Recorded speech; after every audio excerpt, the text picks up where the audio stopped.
Hello बच्चा party, क्या चाल है सभी के यार। एकदम फर्स्ट क्लास हो। I know. मस्त रहो, खुश रहो, आबाद रहो, ऐसे ही रहो बस। ठीक है। तो लास्ट लेक्चर में अगर मैं बात करूँ तो हम लोग डिस्कस कर रहे थे फिज़िकल प्रॉपर्टी ऑफ दारू, जो कि आपकी फेवरेट है। तो उस दारू में एक क्वेश्चन मैं आप लोगों को देके गया था। एक्चुअलिटी में हम लोग एसिडिक नेचर को कैलकुलेट कर रहे थे, मतलब उसको चेक कर रहे थे किस वे में निकालते हैं। एक जनरल आइडिया मैंने आपको दिया था कि -I इफ़ेक्ट अगर लगता है या फिर -R अगर लगता है तो उसका एसिडिक नेचर होता ज़्यादा। पर ज़रूरी नहीं है आप इससे चेक करो। मैंने आपको सेकेंड वे सिखाया कॉन्जुगेटेड बेस वाला। अगर कॉन्जुगेटेड बेस एक वीक बेस है तो भी आपका एसिडिक नेचर ज़्यादा। अगर आपका कॉन्जुगेटेड बेस स्टेबल है बाय द रेजोनेंस या कोई और किसी मेथड की वजह से या किसी और इफेक्ट की वजह से, तो भी वो एसिड या वो मॉलिक्यूल मोर एसिडिक होता है। ठीक है।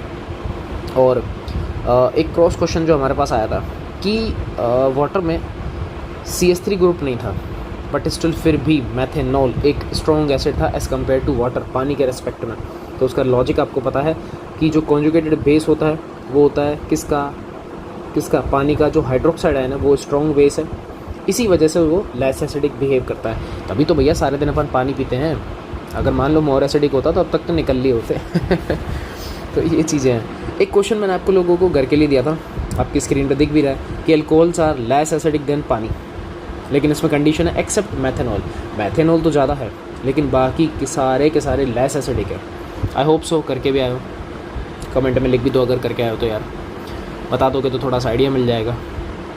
नहीं तो अब तक तो तुम लोगों ने देख लिया होगा, कुछ लिखा हुआ है यहाँ पे, भगवद गीता का मस्त सा अध्याय लिखा है। बता दो कुछ याद आ जाए तो।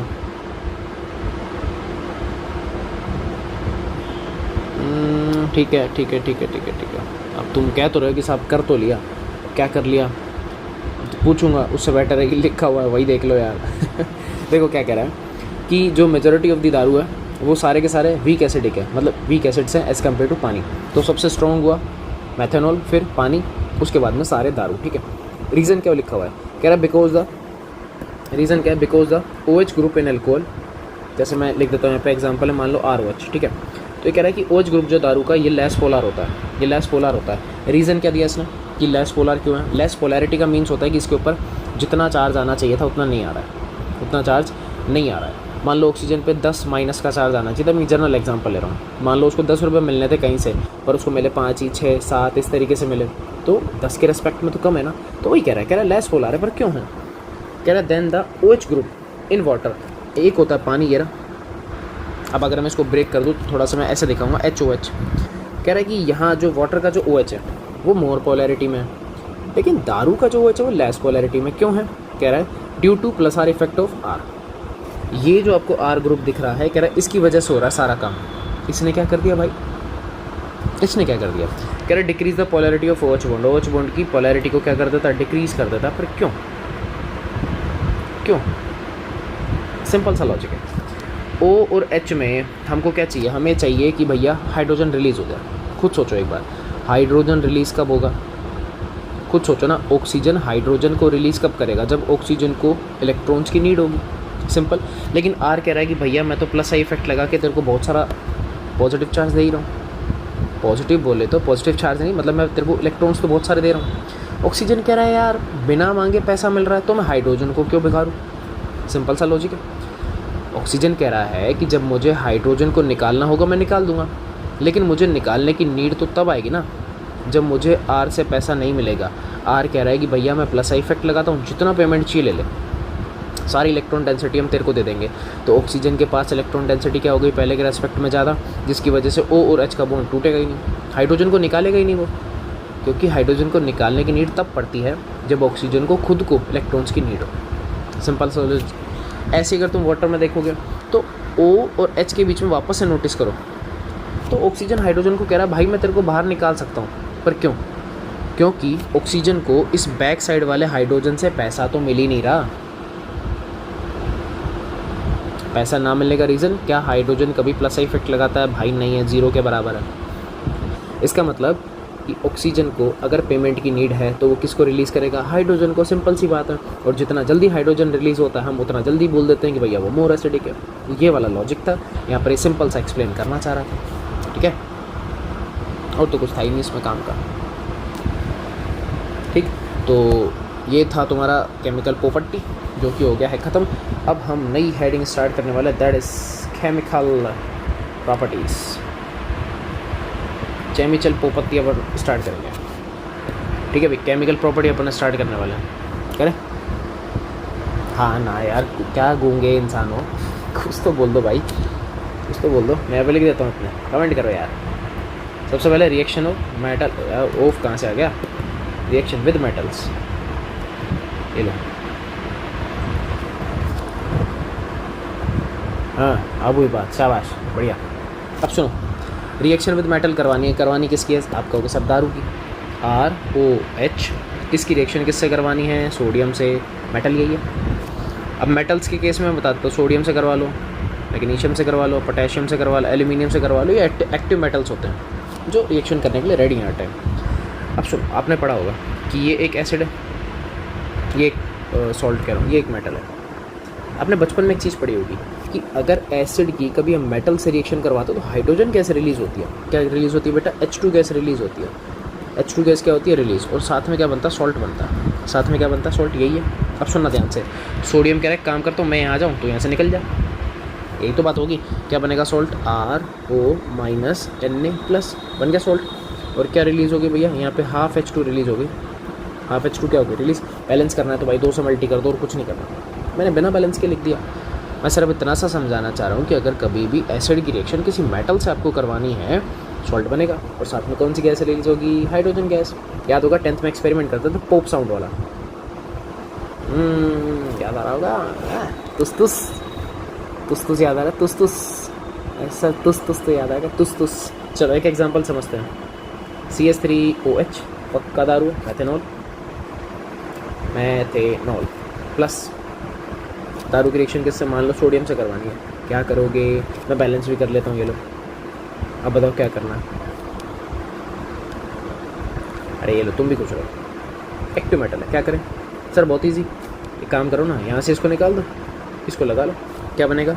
CH3O-K+। कितने मोलिक्यूल? 2 मोलिक्यूल। और साथ में कितनी निकलेगी? हाइड्रोजन। एक H2 का मोलिक्यूल क्या हो जाएगा? बाहर हो जाएगा, हाइड्रोजन गैस बाहर। सिंपल है, कर लोगे? कोई दिक्कत, समस्या, परेशानी, कठिनाई, प्रॉब्लम?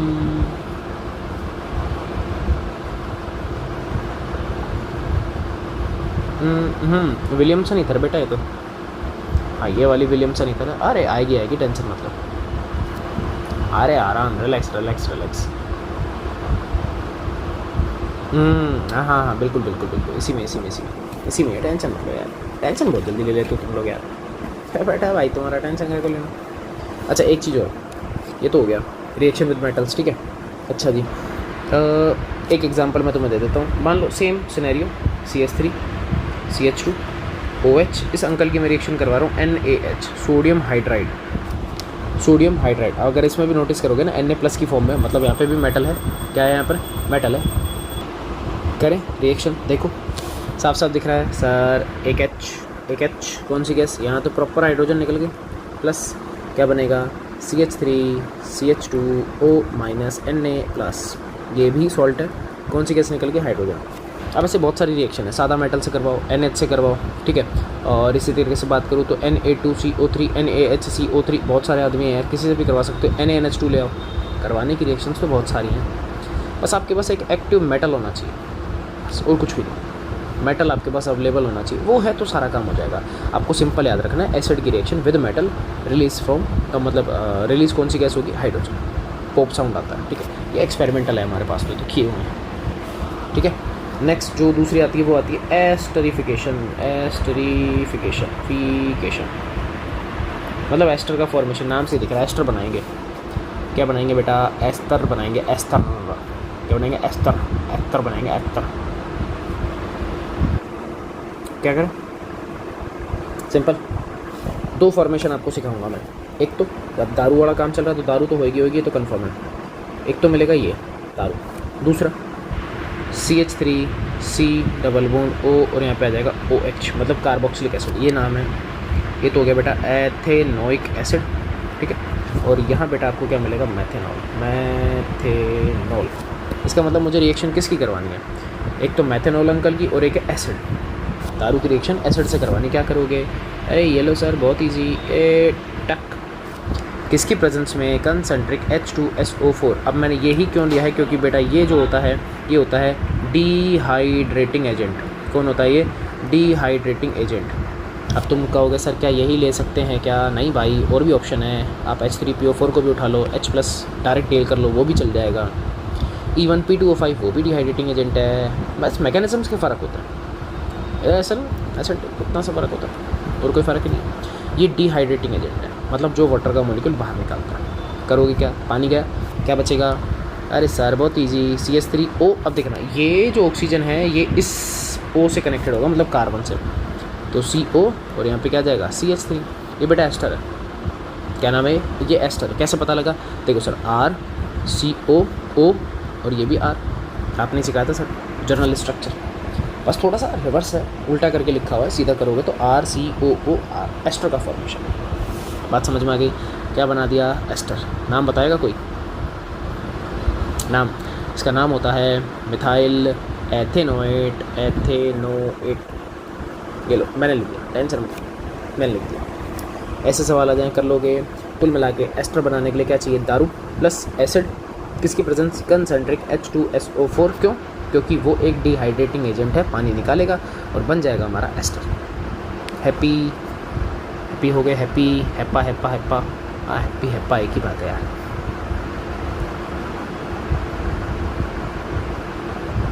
एक और, अरे ये लो यार, पैटर्न चेंज करते हैं थोड़ा सा। एक और एग्जांपल, CH3OH, दारू तो है ही, लेकिन इस बार CH3CO, और यहाँ पे क्या आ जाएगा? Cl। बेस आ गया इधर, पायरिडीन। क्यों आया मैं बताऊंगा। क्या आ गया यहाँ पे? पायरिडीन बेस लिया इस बार मैंने। पिछली बार मैंने एसिड लिया था, इस बार क्या ले रहा हूँ? बेस। क्या होगा सर? साफ साफ दिख रहा है हमको तो। क्या निकल गया बेटा? HCl। क्या बन गया? CH3OCOCH3। वाह सर, बाजी वाह, नाम वही रहेगा। तो सर एक चीज़ समझ में आ गई, दारू तो फिक्स हो गया। दारू की रिएक्शन अगर मैं एसिड से करवाऊँ तो भी एस्टर। दारू की रिएक्शन में एसिड हैलाइड यानी कि ऑयल हैलाइड से कराऊँ, इसका नाम है एथेनॉयल हैलाइड, एथेनॉयल क्लोराइड, ये इसका नाम है। ठीक है, और ये तो आपको पता ही है, मेथेनॉल, ये तो पता ही है। तो कुल मिला के अगर इनकी मैं रिएक्शन करवाऊँ तो क्या बनेगा? एस्टर बनेगा। शॉर्ट में भी लिख दूंगा, क्या बनेगा? एस्टर। साथ में क्या निकल रहा है? HCl। बेटा जो HCl है ना, एक एसिड है, ये रिवर्स, मतलब ये जो रिएक्शन है इसको रिवर्स करने का ट्राई करता है। क्या करता है? रिवर्स करने का ट्राई करता है। इसीलिए ये गधा किससे रिएक्शन कर लेता है? पायरिडीन से रिएक्शन कर लेता है, और पायरिडीनियम सॉल्ट बना लेता है, कुछ ऐसा। इस सिलेबस में नहीं है, पर मैं आपको फिर भी एक चीज़ बता रहा हूँ। ये यहाँ पे आ जाता है, मतलब ये बॉन्ड बना लेता है किसके साथ में? Cl के साथ में। किसके साथ बॉन्ड बना लेता है? Cl। पक्का? जी नहीं, इसके पास एक Lp है। ये Lp देता है किसको? हाइड्रोजन को, जिसकी वजह से इस गधे के ऊपर आता है प्लस, और बाहर खड़ बैठा है कौन? Cl-। ये पायरिडीनियम आयन है, पायरिडीनियम आयन, या आप इसको सॉल्ट बोल सकते हैं। सॉल्ट है, प्लस माइनस दोनों मिल रहा है। क्योंकि अब साफ साफ दिख गया ना, एसिड बेस रिएक्शन होगी इधर। कौन सी होगी? Acid base. तो HCl रिएक्शन के बाहर जा चुका है, जितनी जल्दी इसको बाहर ले जाओ उतना यील्ड हमारा अच्छा होता है। सिंपल सी बात है।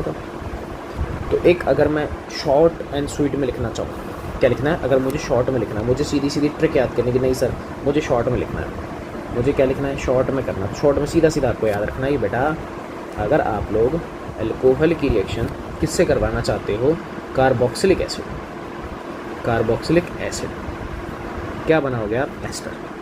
क्या बनेगा बेटा? एस्टर। कंडीशन याद रख लेना, कंसंट्रिक H2SO4। ठीक है। ऐसे ही दूसरी कंडीशन, अगर बेटा अल्कोहल की रिएक्शन, अब ज़रूरी नहीं है इससे करवाओ, आप एसिड हैलाइड ले आओ। किससे करवा लो बेटा? Acid halide. शक्ल याद होनी चाहिए, बिना थोबड़े के तो मामला गड़बड़ हो जाएगा। किसकी प्रेजेंस? पायरिडीन। एक बेस था, बेस का मैंने वर्किंग बताया आपको। क्या बनेगा बेटा? एस्टर। सीधा सीधा आपको यही याद करना, इसके अलावा कुछ भी याद करने की नीड नहीं है। ये मैं बढ़िया सा पिंक कलर लिया था, तुम लोगों का फेवरेट। और ये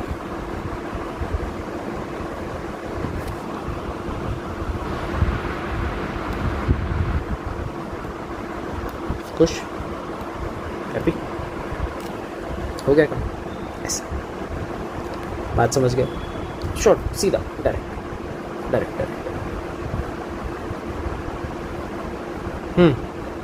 बिल्कुल, मैं बता देता हूँ। ये लो, एक ने बोल दिया सर ये भी बता दो, तो ये लो भाई, बिल्कुल बताने वाला था मैं तो। रिएक्टिविटी ऑफ दारू, टुवर्ड्स अल्कोहल। एक मिनट, एस्टरिफिकेशन मतलब कहने का सेंस क्या, मैं आपको बताता हूँ कि कौन सी दारू सबसे जल्दी रिएक्शन करेगी। Reactivity of alcohol towards esterification की कौन सी दारू सबसे जल्दी रिएक्शन करने वाली है अगर उसको एस्टर बनाना है तो भैया सिंपल है, जितनी सिंपलेस्ट लोगे उतना बेटर। क्यों क्यों क्यों क्यों क्यों क्यों क्यों कैटायन स्टेबल होना चाहिए। अब आप इनडायरेक्टली समझ रहे हो मैं क्या बोलना चाह रहा हूँ। अबे नहीं है ऐसा कुछ भी, गेम सारा मैकेनिज्म का होता है इसमें, ठीक है। तो ये लो, जितना छोटा दारू उतनी बेटर आपकी रिएक्शन। ये आपको दिख रहा है 3 डिग्री का, इससे छोटा ले लो, CH3 CHOH CH3 that is 2 degree, और छोटा करो CH3 CH2OH that is 1 degree, और छोटा कर लो। तो जितना सिंपलेस्ट दारू होगा उतना मेरा न्यूक्लियोफाइल बढ़िया होगा, बल्कीनेस कम आएगा, जितना बल्कीनेस कम होता है उतना अच्छा अटैक करेगा। समझ गए? इसीलिए अब तुम में से ना कुछ सोच रहे होंगे, सर अल्कोहल का तो ठीक है करवा दिया, और कुछ भी होता है क्या? होता तो है। अगर आप नीट या जेईई या फाउंडेशन की किसी की भी तैयारी कर रहे हो तो बिल्कुल कार्बोक्सिलिक एसिड का भी रिएक्टिविटी देखा जाता है, क्योंकि कार्बोक्सिलिक एसिड कार्बन के ऊपर पॉजिटिव चार्ज जनरेट कर रहा है, अगर आप ध्यान से देखोगे तो। क्योंकि आपने नोटिस किया होगा कि जब भी मैं रिएक्शन करवा रहा हूँ, देखो इस कार्बन से निकला है ना, ये देखो मैं इसको कर लेता हूँ, ये इस कार्बन पे पॉजिटिव चार्ज आएगा जब यहाँ से OH निकलेगा, तो ये पॉजिटिव जितना ज़्यादा स्टेबल होगा। अब स्टेबिलिटी किससे चेक करते हैं? +M और +I से। जितना ज़्यादा आप इसको स्टेबल कर दोगे, या बैक बॉन्डिंग आप करवा लो, जितना ज़्यादा कार्बन का चार्ज स्टेबल होगा उतना ज़्यादा कार्बोक्सिलिक एसिड पार्टिसिपेट करेगा रिएक्शन करने के लिए। ये ध्यान रखना है। ये ओरल ही है, अगर आप बोर्ड पर्पस से प्रिपरेशन कर रहे हो डजेंट मैटर, कोई सेंस नहीं। इवन अल्कोहल का भी सेंस नहीं था, पर अपन ने बता दिया, क्योंकि अल्कोहल एक न्यूक्लियोफाइल है, बनाता है और वही अटैक करता है बैक साइड से। ठीक है, ठीक है, बढ़िया, खुश, हैप्पी। तो मज़ा आएगा यार अपनी क्लास में। अब इसमें मज़ा नहीं लोगे तो फिर पड़ोसियों की क्लास में लोगे। मज़े मारो, चिल करो। हाँ तो क्लासरूम तो रिवाइन होगा ना भाई, क्लासरूम का भी तो कुछ तो बेनिफिट लेना है। वो चीज़ अगर यहाँ पर रिवीन हो जाती है, मतलब रिवेल हो जाती है, रिवाइन में भी आ जाती है, बढ़िया है यार, मज़ा आ जाता है थोड़ा सा। ठीक है भाई, समझ में आ गया? बढ़िया, बहुत बढ़िया, बढ़िया बढ़िया बढ़िया, अति उत्तम, शानदार, फर्स्ट क्लास। तो क्या करें फिर, मिलेंगे अपन नेक्स्ट वीडियो में, तब तक के लिए भैया जय हिंद।